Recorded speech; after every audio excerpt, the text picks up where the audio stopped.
Why, hello, hello, hello, hello, hello, and thank you, everyone.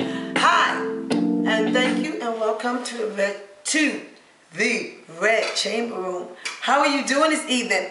Oh, I hope you had a great Thanksgiving. Hope you had fun. You ate all the turkey, ate all of the good things and fill you up and make you puff, puff, puff. So now you gotta get up and you have to walk, walk, walk, so you can get all that fat off of you, right? Well, if you don't worry about it. If you don't, then worry about it, because you need to take care of your health. So welcome, everyone, to the Red Chamber Room. Ta-ta, with me, Lillian. I am your sexiest webcast talk show host on the internet. Okay? And tonight, ladies and gentlemen, we are going to have a discussion about women and alcohol. How much alcohol can a woman drink? Can she put a man under the table? Or is she trying to put herself under the table? Or that's better yet say, on top of the table. So we are going to have this discussion tonight. This is pre-recorded, so just listen up, because you can come back on Monday nights. You can come to www.linksradio.com/Red Chamber Room. Okay, so you can go there on Monday nights at 9 p.m.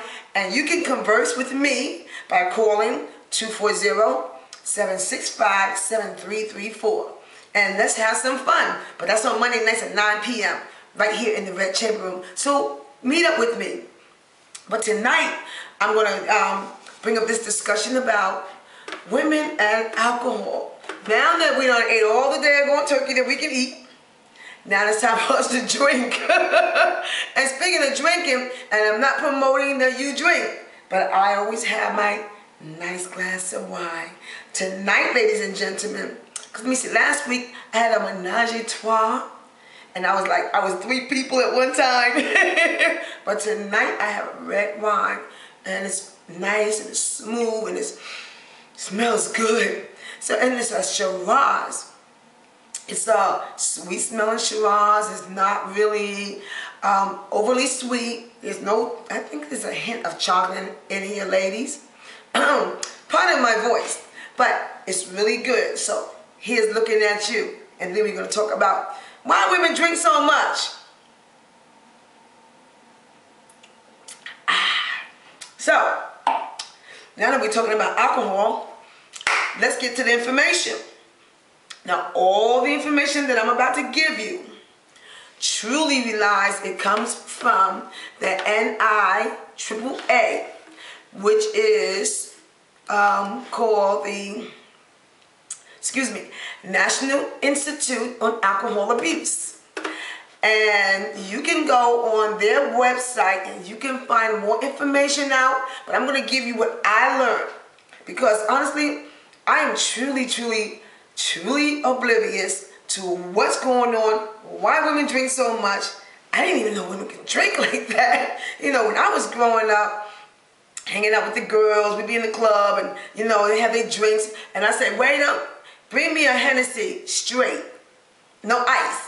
And I had that drink all night long. Girl, why are you babysitting that drink? They would get mad at me. They on their 4th and 5th one. I don't know, because I wasn't a drinker. I just had fun when I went out. But that drink stayed until I left. When I left, that drink was still on the table. So I didn't know that women can really get up there, come out and drink like that. I've been told there's been issues in their lives, problems, dealing with the headaches of a family, husband, children, mother, father, sister, brother, uncle, aunt, grandmother, grandfather. Everybody's driving you freaking crazy and nobody's listening to you. So what she does, she goes home and she gets a drink. And then she starts drinking. Then she starts calming down. Then while she's calming down, she starts drinking some more. Then she starts calming down some more. But these are the things that I've been told by other women for what alcohol can do for you, and that effect. Like, is that healthy for you? One young lady told me that she has to drink, and so she don't think about things. Because on her job, it's like very, very, very stressful, and there's so much in her head that I don't even want to know. So she go home and she drinks. She said it makes her forget about everything. But my question is, what happens when the liquor wear off? Because see, when the liquor wear off, in my opinion, you got to be thinking about that same shit again, right? I think so. So, we are going to discuss this issue because it's a very big issue. As a matter of fact, I know of a young lady who passed away back in October because, like, somebody called me up on the phone. They said she killed herself because she kept drinking, and she would not stop. So, you know, unfortunately, that happened. I mean, it's nothing I can do. I didn't even know she was drinking. Or I know that she was a loudmouth. Anyway, let's get to this topic. Women and alcohol. Because there are good health issues and bad health issues for women, such as breast cancer and heart disease, exercise, diet, hormones, and stress are all the health issues that women are facing. And it's a serious challenge. So to add to these health issues, you know, they're going to add alcohol to the problems they already have. So that they don't have no pain, no feel, no pain, no gain. Anyway, so yes, it is another challenge for women. Not just all the issues that women are dealing with, but the alcohol. It's a disease when you're over drinking if you're an alcoholic. The NIAAA believes that small amounts of alcohol affect women very differently than it affects men. You ever seen a drunk woman? She's standing, got a drink going on, like, hey baby, what's going on with you? You know, tall, dark, and handsome thing, you look like a cold. You know she drunk then. Look like a pole I want to climb. So you women act so much differently. Men just keep on pouring it down. And they can handle it more. And I'm going to tell you the reason why later on. So women who are very heavy drinkers or heavy drinkers, it can be more risky for them than men. Every woman is different and can be affected by alcohol in many different ways. No amount of drinking is 100% safe, and 100% of the time for every woman. So how does alcohol affect a woman's health and safety, and how much is too much? Well, 60% of women in the U.S., the United States, have at least one drink a year. One drink, that's 60%. Hear me?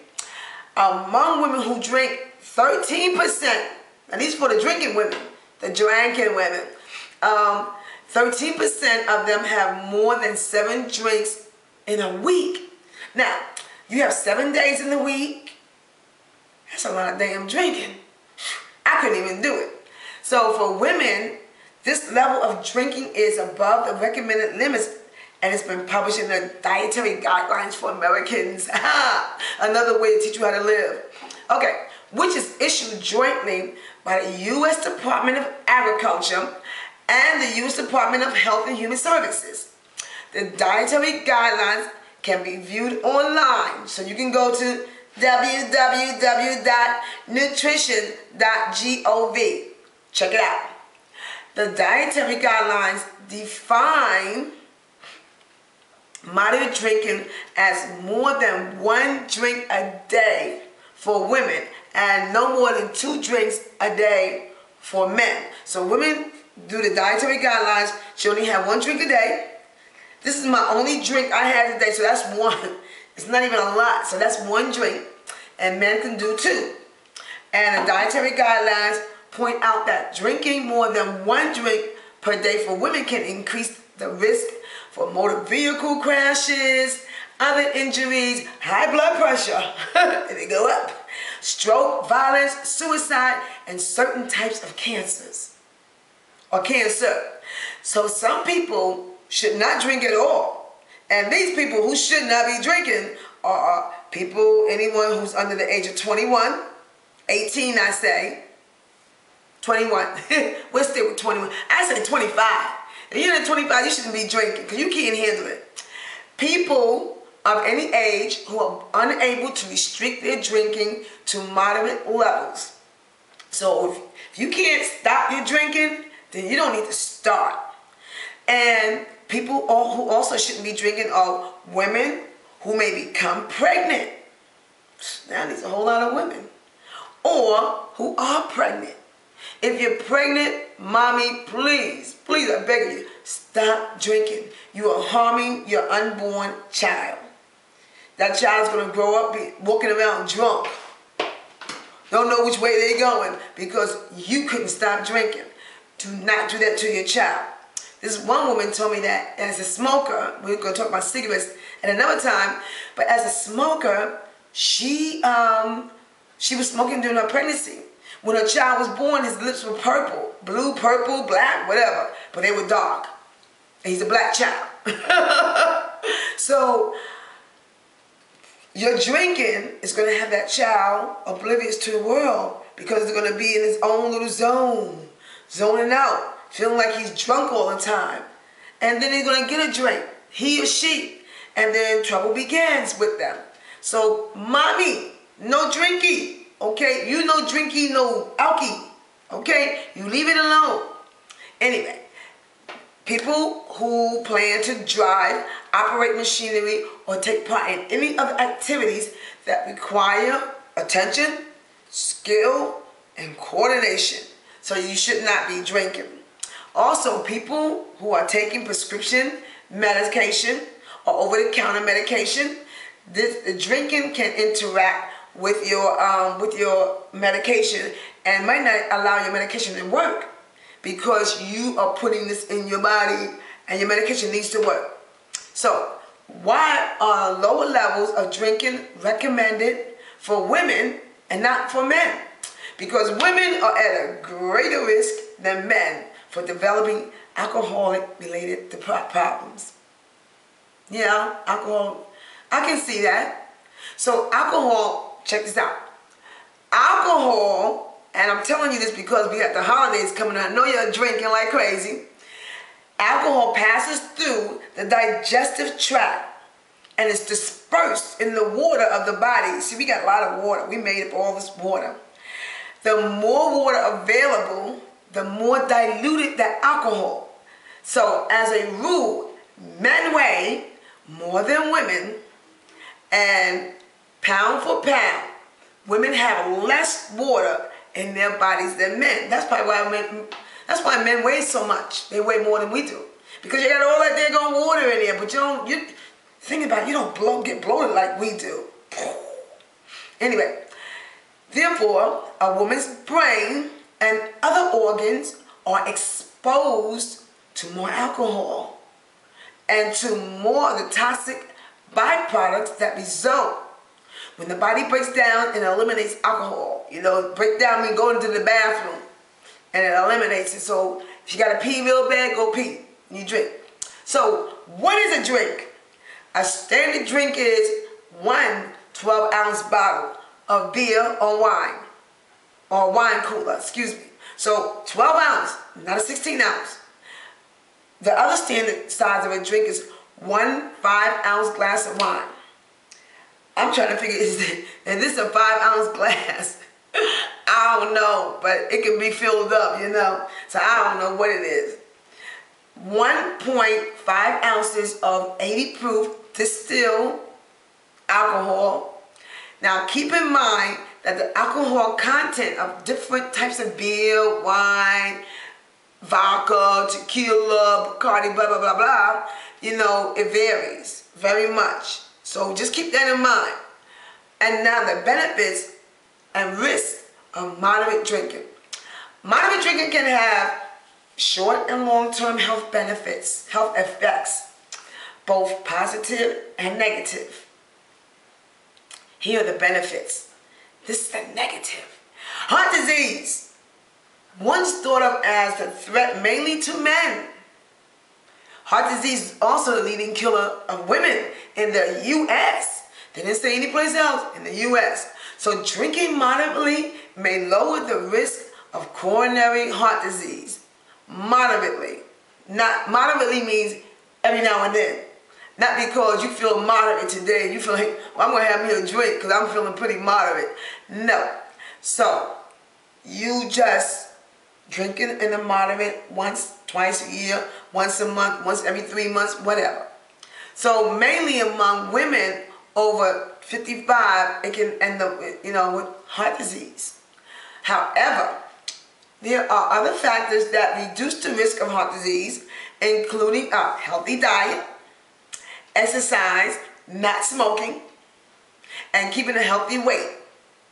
Moderate drinking provides little, if any, net health benefit for younger people. Heavy drinking can actually damage your heart. You know that.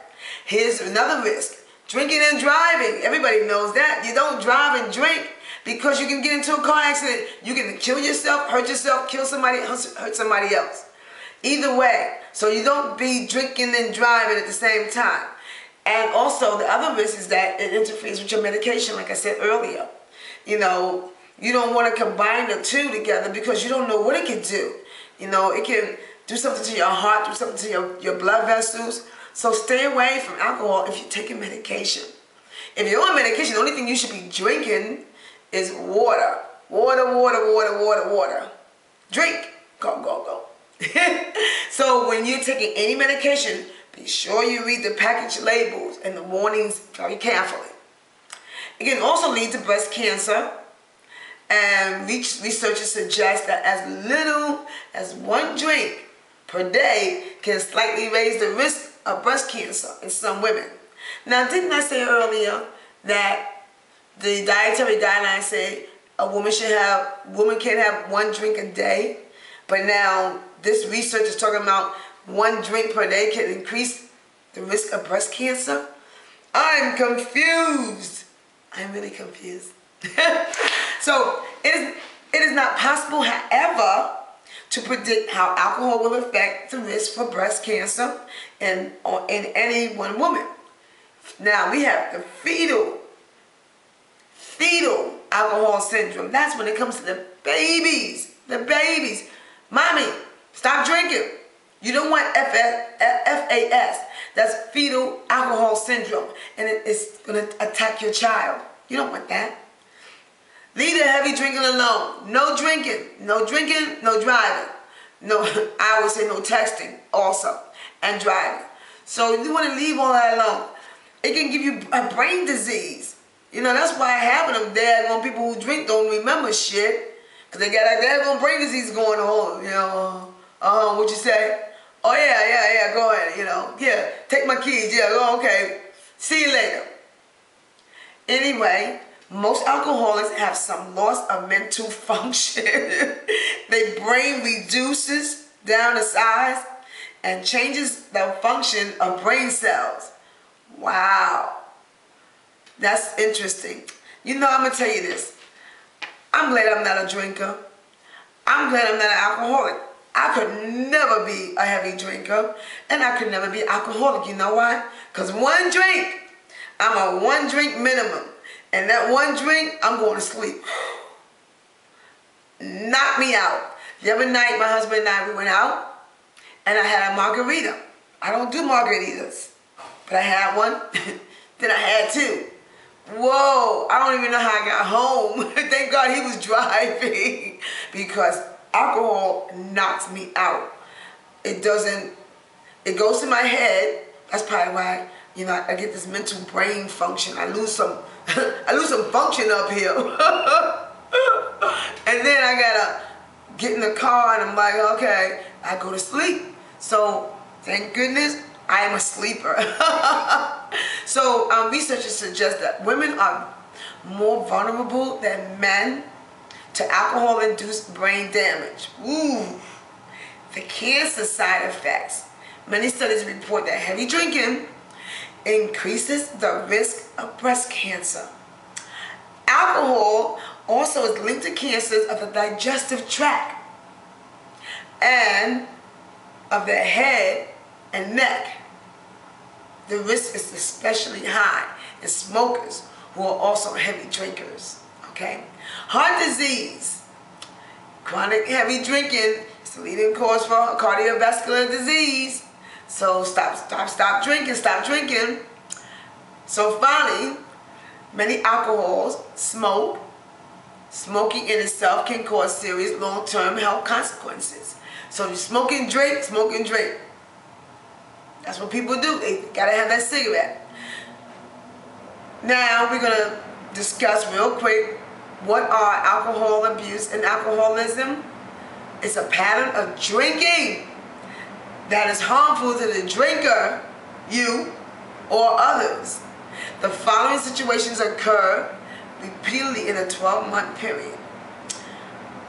Missing work. These things that happen when you're a heavy drinker. You miss work, or you skip child care responsibilities because of your drinking. Drinking in situations that are dangerous, such as before or while driving. Being arrested for driving under the influence. Continuing to drink even though there are ongoing alcohol-related tensions in families and friends. People want to get on your nerves. Yeah. You got to get the daggone drink. Get your drink on. You get on your nerve. So alcoholism, dependence, it is a disease. Dis-ease, okay? It is chronic or lifelong. It can be both progressive and life-threatening.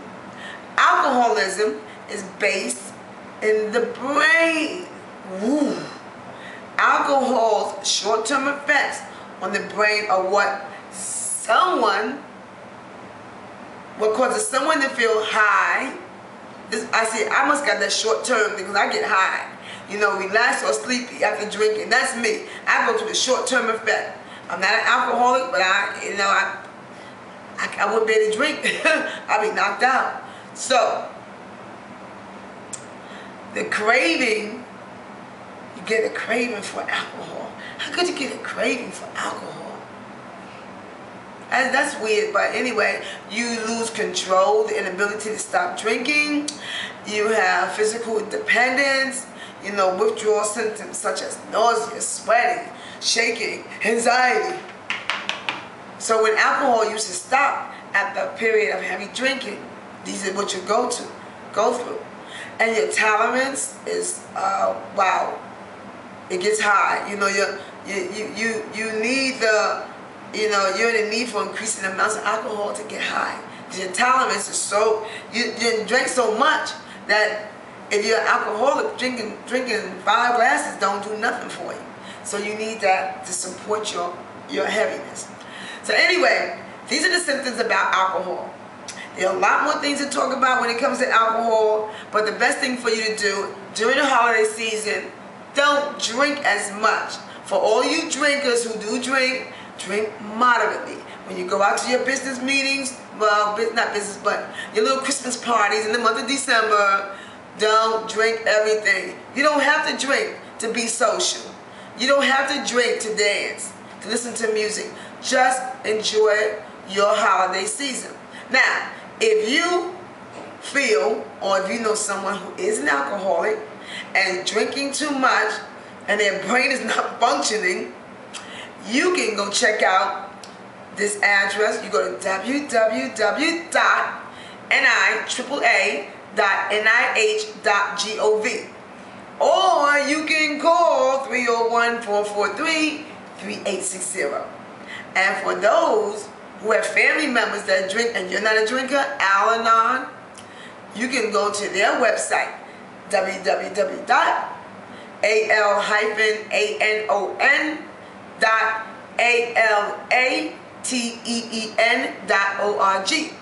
or you can call them. Give them a call, 888-425-2666. And if you have questions, they'll be glad to answer it for you.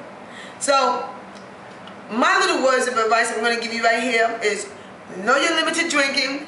If you answered yes to one of the earlier questions that I asked you, take a good look at yourself in the mirror and get help before it is too late. Drink in moderation and do not overdrink yourself or under yourself or anyone under the table. How are they drinking? Be careful. Be careful who you're drinking with, and be careful what you're drinking, and be careful how much you're drinking. But enjoy yourself. If you are drinking just to be drinking, then don't. And always, always, always love yourself. It's very important that you love yourself, because if you don't, who will? So anyway, to my ladies and gentlemen, I'm about to say good night. I had fun. I was here with you for this little short time. Thank you for being with me. Thank you for enjoying. You can always go, you can send me an email to theredchamberroom@gmail.com. And you can check out my blog, you know, the Red Chamber Room at blogspot.com. I haven't been in it in a while, but I will. You can also go to my website at www.linksradio.com. That's linksradio.com/Red Chamber Room. Now, remember what I said. Remember what I said. No drinking, no texting while you are driving.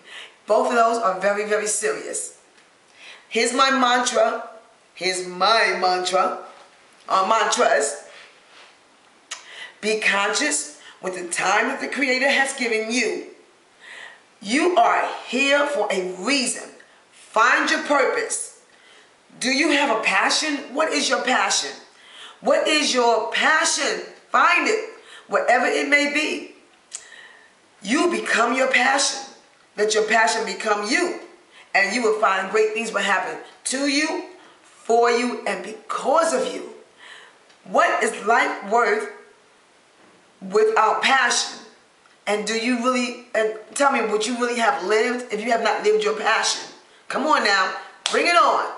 So, also, focus. I know people who drink can't really focus because their brain is like, you know, do. But focus, ladies and gentlemen, on what your soul hungers for. And what you're thirsty for. Not the alcohol. And relate it to your Creator or to the universe. Remember your karma. Your karma is very, very important. What you give, it will come back. Believe you me. You give good, you get good. You give bad, you get bad. You give shit, you get shit. Okay? Either way, watch your karma. Very important. Ladies and gentlemen, heal yourself. So let your sex be your medicine, and let your medicine be your sex, and enjoy it. Oh. So for my ladies, please, ladies, don't be plastic. Be fantastic. Use your mind, and please be kind, because you never know who might have to wipe your nasty behind. So have a fantastic week. I will see you on air on Monday night at www.linksradio.com/Red Chamber Room. Or you can always put in Lillian Spencer Chambliss. Yes. So anyway, I will see you. Have a great evening, because I am out.